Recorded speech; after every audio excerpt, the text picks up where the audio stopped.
베드로 전서 3장 1절로 7절. 베드로 전서 3장 1절에서 7절에 있는 말씀입니다.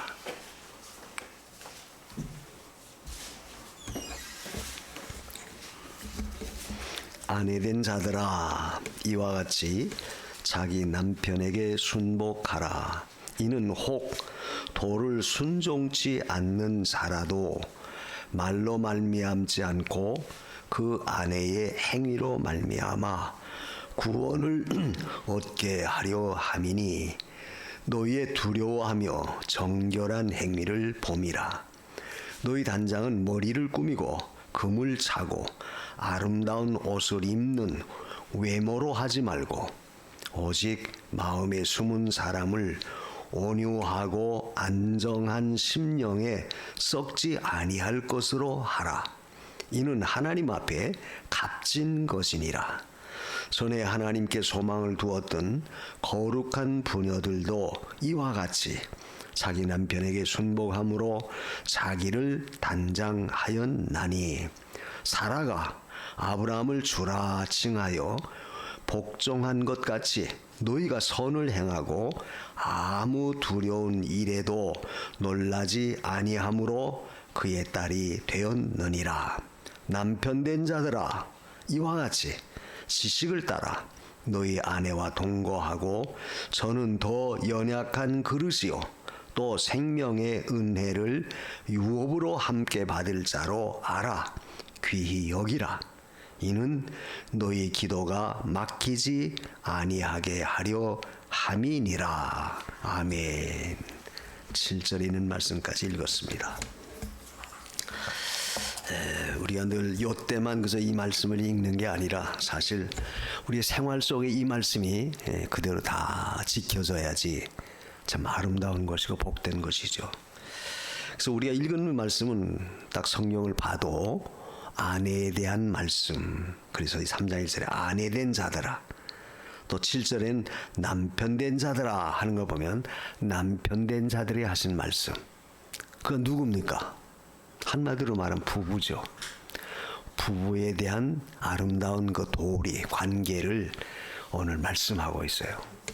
참 그 믿음이라고 하는 것은 어떤 면에서 우리가 이 모든 것이 아름답게 이루어져 나갈 때 그것이 전체가 아름다운 관계를 유지하게 돼요. 근데 더 중요한 것은 가정이라고 하는 것은 결국 어디입니까? 부부가 이루어짐으로, 부부가 맺어짐으로 결국 가정이 시작이 되죠. 어제 제 조카 아이가 결혼을 했습니다. 우리 막내 8남매 가운데 막내 아들, 맏아들이 결혼을 했어요. 그래서 어제 갔다 왔는데 참 신부를 아름답게 잘 꾸미고, 뭐 다 우리가 보는 거 아니에요? 결혼식장에 가면 신부를 얼마나 아름답게 꾸며요. 그리고 서로 좋은 말만 하고. 참 그걸 볼 때 참 그야말로 아름답다 그런 생각이 들어요. 근데 이제 문제는 뭐냐? 가정을 이루고 그 가정을 지켜나갈 때 그 아름다움의 관계가 계속 유지되는 것이 참으로 중요하죠. 근데 그 아름다움이라고 하는 것은 외적인 어떤 아름다움, 외적인 미가 아닌 어떤 내적 아름다움, 내적 부부의 아름다움의 역사가 나타나실 때 그 가정이 그야말로 화목하고 그 가정이 아름다운 가정이 되는 것이죠. 그래서 오늘날 뭐 저나 여러분이나 다 같이 염원하고 바라는 것이 뭐예요? 가정의 행복, 또 가정의 평안함, 또 가정의 그 풍성한 은혜의 역사, 이런 것들 늘 기원하잖아요. 그래서 늘 기도할 때도 여러분의 가정에 평안함이 있길 원합니다. 그건 왜 그래요? 그 가정이라고 하는 것은 그와 같이 평안함의 하나의 안식처다. 막말로 막 부부가 늘 다투고 싸워보세요. 가정이 불안정하고 불화하고 가정이 화목지 못하다고 해보세요. 얼마나 마음의 상처를 받게 되고, 또 그런 마음을 가지고 밖으로 나갈 때 일이 손에 제대로 잡히겠습니까? 절대 안 잡히죠. 그 가정이라고 하는 것은 평화의 온상이에요. 즉 평강의 온상인데 그 평화로움, 안정됨은 거저되는 것은 절대 안 해요. 뭐 하나님 그렇다고 해서 뚝 하늘에서 떨어져서 야 가져라 그렇게 해서 우리가 얻는 것도 아니다. 그것은 바로 부부간에 그런 역사를 만들어 갈 때에 진정한 가정의 화평, 가정의 평안함, 가정의 온화함 그런 것이 이루어진다. 자, 그런 관점에서 볼 때 오늘 우리가 읽은 이 말씀 아내된 자들아 또 남편된 자들아 이렇게 그 사도가 교훈하는 것을 보면 가정의 핵, 가정의 중심이 뭐냐? 바로 아내와 남편, 남편과 아내다. 가정이 이루어지는 것도 부부가 있어야지 가정이 이루어지는 것 아니에요. 어제 그 아이들도 결혼함으로 해서 새로운 이제 가정을 만든 거죠. 그렇게 우리가 이 모든 걸 볼 때 참 그리스도인들의 가정이 참으로 중요하다. 참으로 중요하다. 왜 중요한가? 그리스도인들의 가정은 결국 한마디로 말하면 우리가 하나님을 경외하는 그리스도를 경외하는 가정들이니까 굉장히 중요해요. 근데 문제는 다만 우리가 예수 믿는다고 교회 다닌다고 해서 그 가정이 정말 평화롭고 안정하고 가정이 행복하고 가정이 참 모든 것이 다 원하는 대로 되는가? 그건 아니잖아요. 그건 아닙니다. 또 우리 교회 다니면서도 신앙을 갖고 있으면서도 늘 그저 부부가 싸우고 늘 가정이 불화하고 남편이 아내에 대한 어떤 그 사랑이 없다든지 반대로 아내가 남편에 대한 존경심이 없다든지 그래서 그 가정이 불안정하면 아무리 교회 다니는 신자의 가정이라 할지라도 성도의 가정이라 할지라도 그것은 하나님의 은혜 안에 하나님의 축복 가운데 있을 수 없는 거예요. 자, 그런 것을 볼 때 오늘 우리가 하나님을 믿고 하나님을 경외하는 그리스도인으로서의 그 부부로서의 가정에서의 역할은 굉장히 중요해요. 그래서 오늘 우리가 이 부부간에 지켜야 할 도리가 정말 아름다운 그런 그 관계가 뭔가 우리가 다 아는 말씀이에요. 여러 번 설교도 했습니다. 아주 다 알면서도 실제 우리가 실천하지 못함으로 인해서 그리스도인들의 가정이 때로는 불화하기도 하고 시험에 들기도 하고 또 극한 경우에는 부부가 그저 갈라서는 그런 경우도 없지 않아 있다요. 자, 그런 것을 볼 때 오늘 저나 여러분들은 하나님이 짝지어 주신 내 아내, 하나님이 짝지어 주신 내 남편 얼마나 소중한가 이걸 먼저 우리가 늘 머릿속에 전제하고 우리가 하나님 앞에 이 말씀을 받아야 돼요. 늘 말하죠. 우리가 결혼식 할 때도 목사가 주례할 때 그런 말 하잖아요. 하나님이 짝지어 주신 이 부부들 자기들이 뭐 연애해서 부부가 됐든 중매해서 부부가 됐든 하나님이 일단 부부로 맺어준 것은 그 관계에 관계없이 그 연관이 없이 관계가 없이 그건 하나님이 짝져준 거예요. 그래서 사람이 함부로 나누지 못한다 그랬죠. 우리가 마태 19장 그 6절입니까? 거기 보면 하나님이 짝져준 것을 사람이 감히 나눌 수 없다. 근데 요즘 보면 이 젊은 부부들이 저 껐듯하면 조그만 문제가 있어도 쉽게 갈라서는 그런 경우가 많아요. 절대 그럴 수 없다. 그래서 오늘 우리는 이 부부의 아름다운 관계, 부부의 아름다운 도리가 우리가 어떻게 해야 되느냐. 여기 1절에 보면 아내된 자들은 먼저 아내된 자들에서 말씀합니다. 근데 아내된 자들에 대해서 할애한 그 관계가 6절까지예요. 굉장히 커요. 많아요. 그래 남편에 대해서는 한 절로 다 말씀을 하셨어요. 그러면 아내가 더 잘해야 되느냐? 남편은 그저 잘못해? 노, 절대 그런 관계가 아닙니다. 우리 유교에서는 일찍이 어떻게 하죠? 유교에서는 여자는 무조건 남자를 복종해야 된다. 남편은 그저 하늘같이 받들어라. 그 유교의 그들의 중심은 그래요. 그럼 우리 기독교, 우리 예수 믿는 기독교는 그게 아닙니다. 똑같아요. 평등. 남자와 여자는 똑같아요. 그런데 그렇다고 해서 각각 자기들이 서야 할 그 관계, 위치, 책임 이것은 다르다. 그래서 오늘 이 부부에 대해서 말할 때 첫째 아내된 자들에 대해서 말하는 것은 뭘 말했느냐. 한마디로 말하면 복종하라 그렇게 말하죠. 제일 첫 번째 그 말씀이 복종해라. 아이고 목사님 요즘 세대가 어떤 세대인데 아니 뭐 남편에게 복종합니까? 남자에게 복종합니까? 안 믿는 사람들은 혹 그렇게 들려질지 모르지만 우리 그리스도인들은 남편에게 복종하라. 그건 하나님의 명령이에요. 복종이라고 하는 말은 순종해라 그 말이죠. 또 이 말은 존경하라는 말과도 같은 의미예요. 남편을 존경해라. 그건 왜 그렇습니까? 우리 고린도전서 11장을 읽어보면 여자의 머리는 남자고 남자의 머리는 그리스도다 하는 말씀이 있어요. 그러니까 이 말은 하나님이 정해주신 그 순서다. 가정의 질서를 위해서 하나님이 정해주신 순서가 남자를 먼저 지으셨어요. 남자를 먼저 지었어요. 또 우리가 디모데전서 6장입니까? 거기 보면 타락할 때, 인간이 타락할 때 타락의 순서에서 누가 먼저 타락했느냐? 누가 먼저 했습니까? 하하가 누구예요? 여자가 먼저 타락했어요. 창조의 역사에서 먼저 지은 자가 남자고 타락의 역사에서는 여자가 먼저 타락했다. 그러니까 그 말은 결국 이 하나님이 지으신 이 창조의 질서는 언제나 아내는 남편을 존경하는 그런 위치에 두셨다. 그래서 여자의 머리는 남자다. 물론 그것은 그렇다고 해서 남자가 여자들 무시하고 난 남편인데 어떤 남편의 권위를 가지고 경멸하고 어떤 완력을 가지고 폭력을 가지고 행사하고 절대 그런 건 아니에요. 절대 그런 뜻은 아닙니다.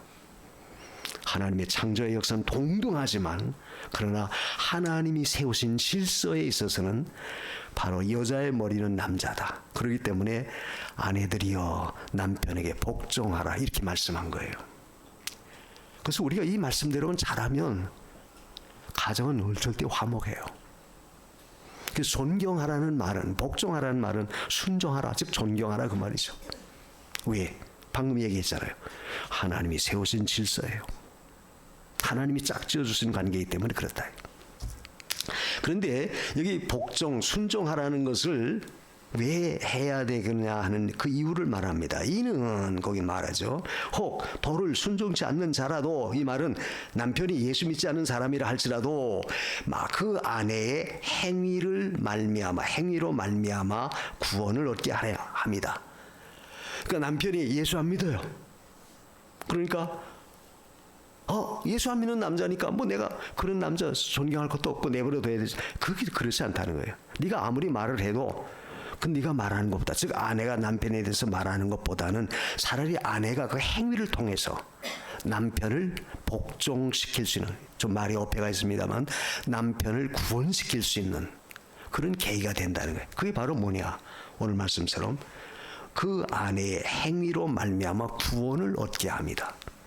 우리가 고린도전서 7장 13절 14절에도 그런 말씀이 있어요. 부부간에 어떤 신앙 문제로 갈라서자. 남자가 남편이 안 믿어요. 그래서 자기 아내에게 갈라서자. 왜? 자기가 하라는 대로 안 하니까. 그러니까 아내는 그럽시다, 갈라십시다. 그게 아니고 혹 그럴지라도 네가, 즉 아내가 그 남자, 믿지 않는 남자와 같이 살길 원한다면 살아라. 그러면서 너의 행위를 통해서 그 완악한, 도를 모르는, 믿지 않는 그 남편의 마음을 감동시켜서 구원시킬 수 있기 때문에 도리어 그러한 믿지 않는 남편이라 할지라도 아내의 행위를 통해서, 믿음을 통해서 구원시킬 수 있다는 거예요.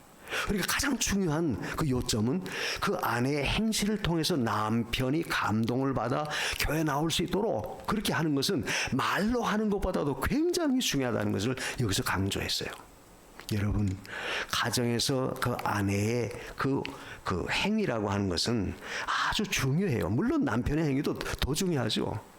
근데 그 아내의 행위를 여기 뭘로 말씀했냐면은 너희의 두려워하며 정결한 행위다 그랬어요. 아내의 두려워하며 정결한 행위. 두려워한다는 말은 뭐예요? 남편을 두려워해서 벌벌 떨고 그죠? 무슨 주인과 종의 관계에서 그렇게 하라는 그런 의미가 아닙니다. 두려워한다는 것은 그 아내가 하나님을 두려워하는 그 두려워하는 경외심을 보고 남편도 하나님을 두려워하게 되고, 남편도 아내의 말, 아내의 행위를 보고 마음이 녹아져서 감동이 돼서 구원받을 수 있다는 거예요. 그러니까 아내의 행위는 결국 남편을 감동시키고 남편을 구원시키기 위한 그런 행위로서 그 아내가 남편을 존경하라는 겁니다.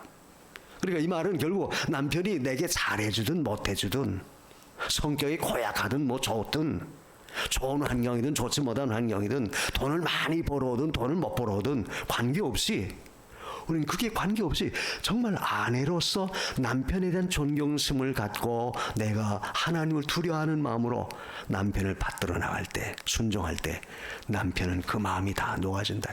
아무리 못된 남편이라 할지라도 그 마음이 다 감동될 수 있다는 거예요. 그렇게 해서 정결한 행위를 보여주라는 거예요. 여러분, 오늘날 우리 젊은 사람들, 그래서 너무 혈기가 왕성하다 보니까 조금만 어떤 성격이 있어도 자기 마음에 맞지 않아도 그저 불화하고 다투고 싸우고 급기야는, 그래서 에이 그만두자 이렇게 나가는 그런 경우들이 얼마나 많습니까? 우리 그리스도인들의 가정은 절대 그래서는 안 돼요. 하나님께서 남녀를 구분해서 만들어 놓으신 이 목적이 뭐예요? 우리가 창세기 2장 18절 이야기하면 보필자죠. 보필자. 남자가 독서하는 것이 좋지 않기 때문에 하나님은 그 하와 여자를 만들었다고 그랬어요. 근데 만들 때도 독특한 특징이 있어요. 한 남편, 즉 한 남자, 하와 한 여자. 그러니까 부부라고 하는 것은 한 남자와 한 여자의 그 관계에서 부부가 이루어지는 것이지, 한 남자가 여러 아내를 거느리고 반대로 한 여자가 여러 남편을 거느리고 절대 있을 수 없다. 언제나 그리스도인들의 가정은 한 남편과 한 아내의 관계예요. 근데 그것도 하나님께서 허락하셔서 이루어진 가정이다. 그런데 거기서 갔다가 사람들이 자기 마음에 안 든다고 해서 나눠진다는 건 있을 수 없어요. 그래서 우리가 가정에서는 어떤 남자라고 해서, 남편이라고 해서 어떤 우월감에서 자기 어떤 그 독자적인 자존심이나 어떤 욕심, 욕망을 이루게 하는 어떤 이기심이나 이런 것을 가지고 절대 그 가정에서 부부관계가 이루어져서 절대 안 돼요. 절대 안 됩니다. 결국 남편을 보필하는 아내, 또 아내를 도와주는 남편, 서로 상호관계다. 이거. 오늘 본문에도 보십시오. 여자들만 그렇게 하라고 한 것이 절대 아니잖아요. 7절에 남자들아, 남편들아 이렇게 한 걸 보면 똑같다는 거예요. 대등한 관계에서 하나님은 우리에게 말씀한 거예요. 그러나 우리 아내에 대해서 하나님께서 너희들의 정결한 행위를 통해서 믿지 않는 남편, 고약한 남편도 감동을 시켜 구원시킬 수 있도록 해라. 그래서 우리 그리스도인들의 그 가정에서 아내된 자들은 하나님 앞에 항상 남편을 존경할 줄 아는 마음을 가져야 돼요. 요즘 사회적으로 여자들의 지위가 얼마나 높습니까? 대통령도 했잖아요. 우리나라는 여자가 대통령도 하고 뭐 지금도 장관도 하고 얼마나 높은 자리에 있었어요. 남자들보다. 그러나 사회적으로는 어떤 그 권위가 월등하게 남편보다 높다 할지라도 가정에 들어와서는 아내요, 여자다. 그 관계를 절대 잊지 말라는 거예요. 즉 여자의 머리는 남자다. 하나님이 그렇게 정해 놓으신 것이다. 그래서 그런 관계에서 아내가 남편을 존경하고 순종해 나갈 때 그 가정은 아주 아름다운 그런 가정이 되어지는 것이죠. 또 두 번째는 그 아내들에게 하신 말씀 교훈은 7절에 4절에 오직 마음에 숨은 사람을 온유하고 안정한 심령에 썩지 아니할 것으로 하라. 이것은 뭐예요? 그 여자가 자기 몸을 단장하는 단장법인데 일반적인 대개 사람들은 어떻게 단장합니까? 거기 구체적으로 나왔죠. 뭐라고 나왔어요? 그 5절에 너희 단장은 머리를 꾸미고 금을 차고 아름다운 옷을 입는 외모로 하지 말고 오직 마음에 숨은 사람을 온유하고 안정한 심령에 썩지 아니할 것으로 하라. 그 여자들의 치장법은 결국 외적인 외모를 꾸미는, 즉 사치하는 그런 가운데 두지 말고 가장 중요한 것은 너희 속사람. 속사람이 뭐예요? 너희 마음, 너희 인격, 이것을 잘 아름답게 단장하라는 거예요. 그러니까 세상 사람들은 외모를 꾸며요. 아까도 제가 그 결혼식에 갔다 온 예를 잠깐 들었죠. 얼마나 참 신부가 결혼할 때 그 치장하는 거 얼마나 아름다워요. 아주 아름답게 꾸며요. 아름답게 꾸미는 것은 뭐예요? 사람들의 시선을 어떻게 해요? 다 집중시키죠. 아, 예쁘다, 아, 아름답다, 아, 다 집중이 돼요. 그러나 속사람을 꾸미는 것은 몰라요. 내 자신의 속사람, 내 자신의 인격, 내 자신의 숨은 마음을 꾸며나가는 것은 사람이 모릅니다. 그러나 중요한 것은 그것은 누구의 관심을 끌 수 있느냐? 하나님의 관심을 끄는 거예요. 외적인 치장은 사람의 이목을 집중시킬 수 있을지 모르지만 내 마음의 속사람을 잘 단장할 때는 하나님의 관심을 끌게 된다. 그래서 아내된 자들은 항상 속사람을 단장하는 일에 더 집중하라는 거예요. 그럼 비단 뭐 남자들, 저 아내들, 여자들에게만 해당되는 말씀은 아니죠. 우리 남자들도 마찬가지예요. 남편 된 자들도 언제나 속사람을 단장하는 것은 우리 그리스도인으로서 마땅한 도리예요. 내가 어떤 사람이 되어야 하느냐, 어떤 인격, 어떤 인품을 내가 가져야 돼, 만들어야 되느냐. 아까 우리 찬송가에도 불렀죠. 예수 닮기 원합니다. 진심으로. 예수 닮기 원합니다. 또 신자 되기 원합니다. 진심으로. 사랑하기 원합니다. 진심으로. 거룩하길 원합니다. 진심으로. 우리 그리스도인들은 항상 우리 속 사람을 잘 단장해야 돼요. 잘 단장해야 됩니다. 그건 왜? 하나님께서 귀하게 보신다. 또 그렇게 아내가 속 사람을 잘 단장했을 때 결국 남편은 그걸 보고 그 완악한 마음, 강박한 마음, 독선적이고 이기적이고 자기만 밖에 모르는 그런 자라 할지라도 거기에 다 녹아진다. 감동이 된다는 거예요.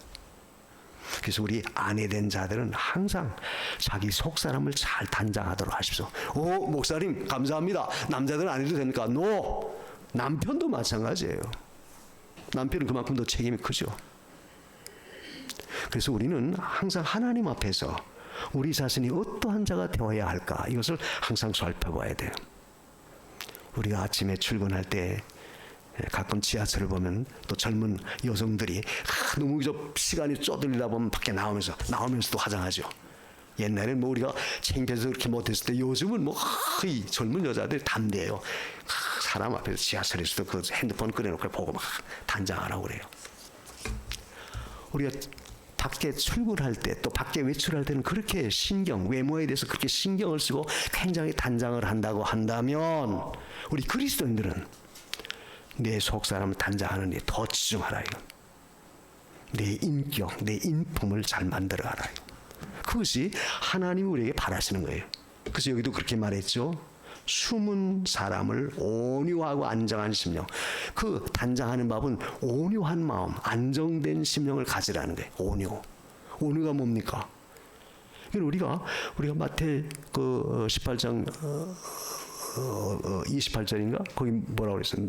나는 마음이 온유하고 겸손한 넌 내게 와서 배우라. 그런 말씀했죠. 예수님이 온유하신 분이에요. 그러니까 온유라고 하는 것은 여기 우리 온유도 왔는데 오늘 보니까 그 이름이 굉장히 좋아요. 온유다 한 이름을 줬을 때 그 온유라고 하는 건 뭐예요? 부드러운 거죠. 온유라고 하는 것은 뭐예요? 그건 하나님 앞에서 정말 예수의 마음, 예수의 성품을 닮아가는 아주 귀중한 겁니다. 외적으로 남성이 강하다, 남자가 강하다, 남편이 강하다 할지 몰라도 진정한 강한 사람은 그 마음의 온유함을 가진 그 여자, 그 아내가 더 강한 거예요. 자, 우리가 가끔 그런 말 하죠. 귀는 아무리 잡아도 절대 부러지잖아요. 이 물렁뼈 안에 이거 자꾸 잡아보세요. 부러집니까? 안 부러지죠. 우리 팔이나 이 뼈는 조금만 그래서 충격을 가도 부러져요. 뭘 가리켜요? 우리 마음도 온유해질 때는 절대 그 마음이 부러지는 법이 없다. 상처받을 이유가 없어요. 왜? 모든 것을 다 감싸니까. 그 온유라고 하는 것은 우리가 마태오 1장 5장 1절 이하에 보면 그랬죠. 8가지 복을 말할 때 심령이 가난한 자는 복이 있다. 또 온유한 자는 천국을 저희 것이다. 온유한 것은 천국을 소유할 수 있다. 그렇게 말했어요. 그래서 우리가 항상 우리 마음을 단정하되 아내된 자들이 자기를 단장하되 늘 온유한 심령을 갖도록 해라. 늘 부드럽고 겸손하고 모든 걸 다 품을 줄 아는 그런 넓은 마음을 가지라는 거예요. 그것이 결국 상대방 완악한 남편의 마음도 감동시킬 수 있고 그들의 마음도 다 녹일 수 있다는 거예요. 또 온유는 결국 아까 말했지만 모든 걸 소유할 수 있는 그런 큰 축복의 통로예요. 온유에. 그래서 나는 마음이 온유하고 겸손한 나를 배우라. 예수님 그러지 않았어요? 온유의 핵심, 온유의 주체는 바로 예수 그리스도. 그러니까 너희 마음을 온유한 심령을 가지라는 것은 결국 예수 닮아서 예수님처럼 온유한 자가 되라 그 말이죠. 우리 아내 된 분들은 항상 마음속에 온유함으로 자신을 잘 만들어 가십시오. 묵묵히 설령 남편이 그저 강압적이고 폭력적이고 그저 못된 그런 행실을 한다 할지라도 내가 온유한 마음으로 그걸 너그럽게 포용할 때는 남편도 거기서 다 녹아진다. 되게 부부싸움이 왜 일어나요? 마찰이 있으니까 부부싸움이 일어나는 거죠. 근데 사람이라고 하는 것은 되게 감정을 격동시키면 화가 안 나올래 안 할 수 없어요. 목사님은 부부싸움 안 하세요? 저도 해요. 부끄러운 말이지만 어떤 데는 말이 이제 과격해지고. 근데 이상하게 제가 조금 나이를 먹어서 그런지 젊었을 때는 사실 그러질 않았는데 요즘은 나이를 먹어서 그런지 조금만 어떤 마음에 격동되는 말을 들어도 화가 나요. 근데 화가 난 다음에 기도하면 기도가 술술 잘 나오던가 안 해요. 기도가 막혀요. 오늘 말씀에도 나오죠. 그 온유한 심정을 갖지 못할 때는 결국 하나님과 나와의 영적 관계성도 자꾸 끊어지고 막혀지게 돼요. 그래서 우리의 성도들은 항상 내 마음에 온유한, 특별히 우리 아내 된 분들은 늘 온유함으로 자기 속사람을 잘 단장하세요. 또 안정된 심정이라는 게 뭐예요? 안정되다. 마음이 푸근하다. 안정돼요. 남편이 그저 어떤 사업이나 외적인 문제 때문에 막 마음이 요동치고 막 그냥 성격이 난폭해지고 뭐 어쩔 줄 몰라서 남편이 막 좌충우돌할 때 그런 안정된 심령을 가지고 아내가 그것을 다 감싸고 너그러운 마음으로 이해하고 포용해 줄 때 남편은 거기서 다 수그러진다. 마음이 안정돼요. 그래서 우리는 언제나 아내 된 자들은 외모를 꾸미는 그 치장하는 그보다 사치하는 것보다는 항상 속사람을 단장하는 그런 자리에 서라는 거예요. 거기 한 예를 들었죠. 거룩한 부녀들, 그 5절과 6절에 거룩한 부녀들이 있었는데 그 부녀 가운데 한 사람이 누구냐면 사라. 6절에 사라가 아브라함을 주라 칭하여 복종한 것 같이, 이 사라가 아브라함을 주라 칭했다는 우리 창세기 18장에 보면은 그 아브라함을 주라고 그렇게 말해요. 주라는 말은 자기 주인으로, 어른으로 모신다, 그런 의미죠. 그러니까 사라는 아브라함이 어디를 가든지 복종하고 순종해서 따라갔어요. 야, 하나님이 절로 가란다. 그러니까 왜 거긴 가보지 않아도 더 고생이 많은데 왜 거기 가랍니까? 나 못 가요. 절대 사라는 남편이 행하는 일이 이런 반고 아무 말이 없어요. 그래서 그 사라의 경우를 주라, 남편을 주라 했다. 아브라함을 주라 했다. 그 주라 했다는 그 단어는 한 번만 주라 그렇게 고백한 것이 아니고 진행형으로 계속 했다는 거예요. 그 무슨 뜻입니까? 결국 항상 남편이 무엇을 하든 그대로 자기는 아랫사람으로서 이 위치에서 아내를 주인과 같이 받들고 순종했다는 거예요. 그렇다면 그 사라가 그렇게 순종하는 것, 주라 신이라는 것은 남편에 대한 뭐예요? 존경심이고, 또 뭡니까? 남편에 대한 신뢰, 또 남편에 대한 경애라는 말은 좀 어폐가 있습니다만 남편을 그렇게 잘 받들었다는 뜻이에요. 그건 뭐예요? 믿음에서 나온 것이죠. 사라가 그렇게 온유하고 안정된 심정으로 자기를 만들었기 때문에 항상 아브라함이 야 동쪽으로 가란다 하나님이 예 가셔야죠, 가라면 가야죠, 순종했다, 찍소리 하지 않았다는 거예요. 아내 된 자들도 가정에서 그러한 자세로 남편에 대한 신뢰와 순종, 존경 그리고 순종하는 그런 마음을 가지라는 거예요. 그러면 그 가정이 아주 화목하고 아름다운 가정을 이룰 수 있는 겁니다. 그 다음에 두 번째로 남편 된 자들 7절에 남편 된 자들아 이와 같이 하는 이 단어를 쓴 것은 아내들이 그렇게 한다면 너희들도 남자 된 너희들, 남편 된 너희들도 똑같이 해야 된다, 그런 의미예요. 이와 같이라는 말은. 그러니까 하나님은 남자, 즉 여자에게만 일방적으로 말씀한 게 아닙니다. 항상 남자에게 대해서 말씀하셨어요. 뭘 가리켜요? 동등한 입장이다.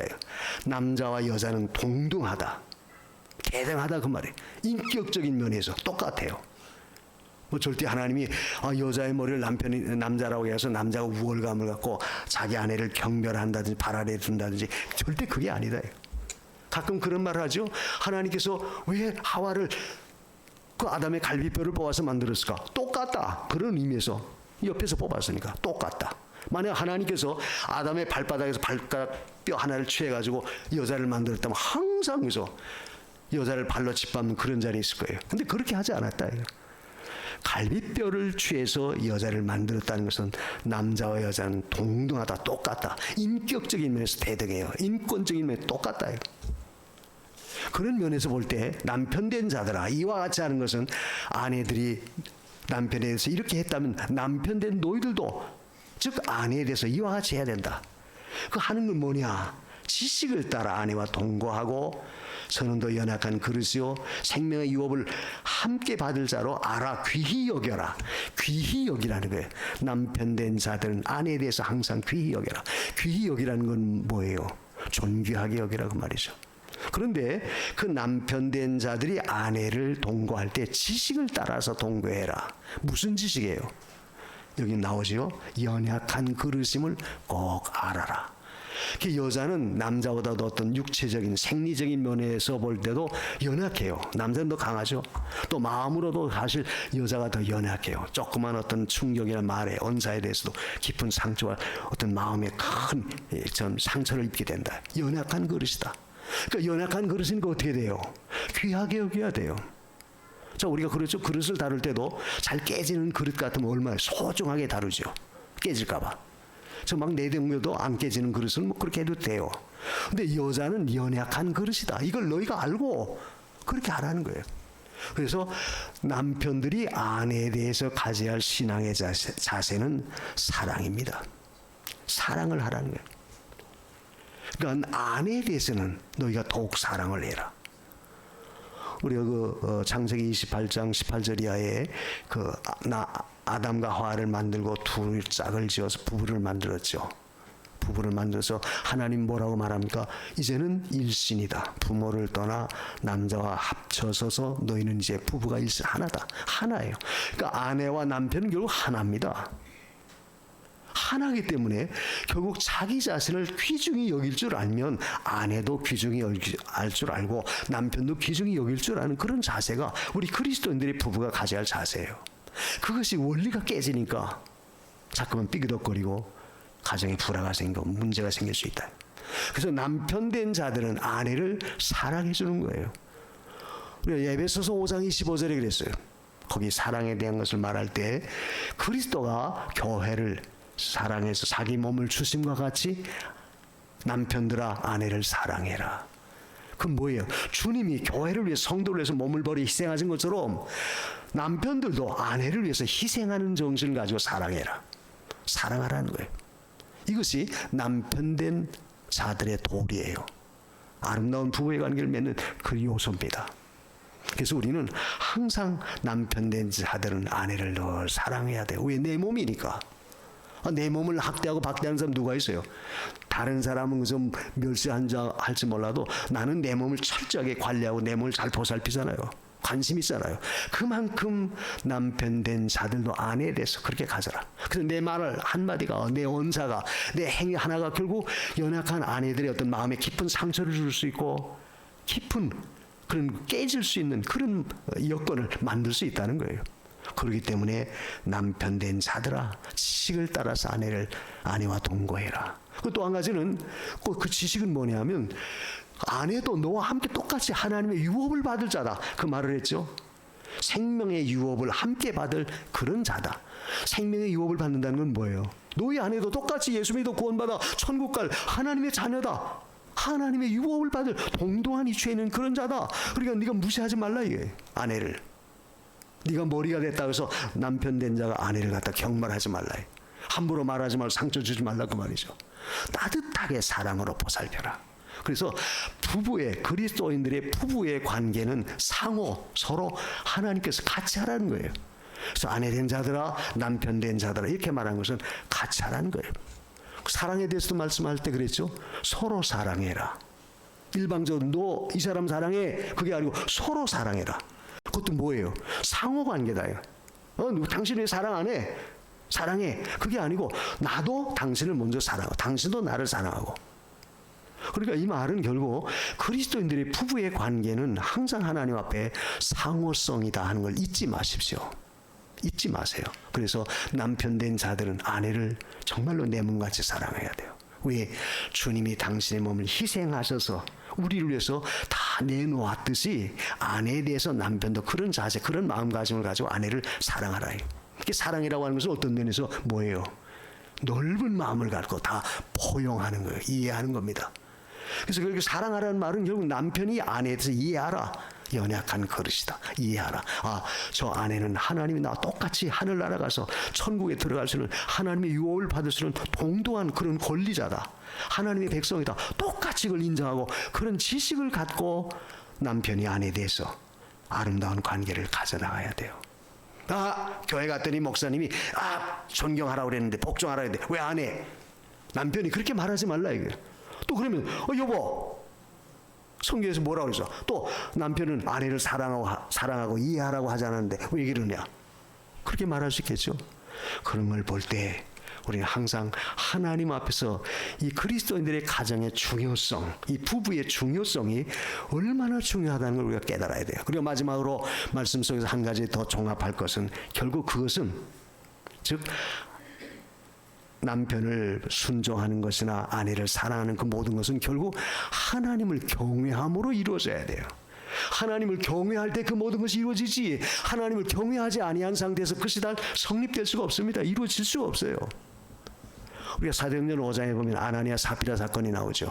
초대교회가 한참 부흥하고 열정적으로 뜨거워질 때 그만 찬물을 끼얹는 사건이 생겼어요. 그게 바로 아나니아와 삽비라의 사건이에요. 그건 뭐예요? 그들이 모든 전답을 받아서 교회 앞에 갖다 놨는데 거짓말했어요. 야, 이거 다냐? 베드로가 뭐, 예, 답니다. 솔직하게 예, 다 하나님께 드리려고 했는데 그만 이렇게 다 하면 내가 어떻게 살까 그런 생각이 들어서 반만 가지고 왔습니다. 그래도 그걸 하나님 기쁨으로 받아요. 그런데 문제는 거짓말이에요. 예, 답니다. 근데 똑같이 문제는 성경에 똑같이 부부가 똑같이 그렇게 했다는 거예요. 그래서 베드로가 책망하죠. 너희가 어찌하여 성령을 속였느냐? 그 말씀이 떨어지기가 무섭게 삽비라가 그 앞에서 목숨을 잃어버리죠. 또 나중에 아나니아가 돌아왔을 때도 똑같이 대답해요. 예, 답니다. 그도 떠났어요. 그 예는 결국 부부가 하나님을 온전히 경외함으로 인해서 그 가정의 평화와 가정의 모든 것이 이루어지지, 하나님을 경외하지 않는 그런 하에서는, 그런 가운데서는 이루어지지 않는다는 거예요. 그래서 우리는 항상 그리스도인들의 가정의 부부는 하나님을 항상 두려움으로 경외하라. 경외하는 가운데서 모든 것이 이루어진다는 사실을 우리가 꼭 마음에 새겨야 돼요. 오늘 우리 그리스도인들의 가정은 세상의 가정과는 달라요. 세상 사람들은 어떻게 한다 할지라도 우리는 절대 그리스도인이다. 하나님을 경외하는 자예요. 하나님을 경외하는 믿음 하에서 오늘 말씀처럼 남편을 순종하고 존경하고 아내를 사랑하고 아내를 이해해 줄 줄 아는 넓은 그런 마음을 가질 때 우리 그리스도인들의 가정은 화목하고 평안하고 하나님의 축복이 넘칠 줄 믿습니다. 이런 가정, 이런 부부 되게 해주세요. 우리 다 같이 말씀 묵상하면서 기도하십시다. 오늘 내가 남편으로서 과연 도리를 다하고 있나? 아니면 나는 아내로서 나의 도리를 다하고 있나? 한번 살펴보고 하나님 이제 이 말씀대로 아내의 도리, 남편의 도리를 다하게 하소서 기도하십시다. 고마우신 우리 하나님 감사합니다.